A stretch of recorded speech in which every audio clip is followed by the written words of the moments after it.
আমার পেটে ব্যথা করছে শ্রাবণ। কেন, কি হয়েছে? পিরিয়ড শুরু হয়েছে? আচ্ছা অবন্তী, তুমি থাকো, আমি আসতেছি। আমি এসে দেখি অবন্তী বেডরুমে শুয়ে আছে। আমি রান্নাঘরে গিয়ে একটু গরম পানি করে নিয়ে অবন্তীর কাছে এসে বললাম, অবন্তী, কষ্ট করে একটু ওঠো তো। উঠতে পারছি না, পেটে অনেক ব্যথা করছে। আমি তারপর অবন্তীকে কোলে তুলে বিছানা থেকে নিচে একটা চেয়ারে বসতে দিলাম।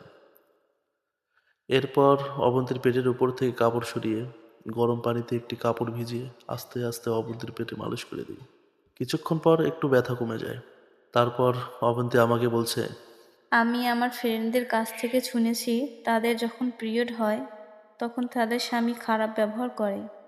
যেখানে সারা মাস বুকে নিয়ে ঘুমায় আর পিরিয়ডের সময় অনেক খারাপ ব্যবহার করে। তাদের অনেক কষ্ট হয় তখন, আর সে অবস্থাতে পরিবারের সকলের জন্য রান্না করা, বাড়ির সকল কাজ করতে হয়। যখন মেয়েদের পিরিয়ড হয় তখন তাদের মন মেজাজ ভালো থাকে না, পেটে অনেক ব্যথা হয়, আর ভালো কথা বললে অনেক রাগ ওঠে। এমন সময় আমি তোমাকে পাশে পেয়েছি। আমি আসলেই তোমাকে পেয়ে অনেক ভাগ্যবতী।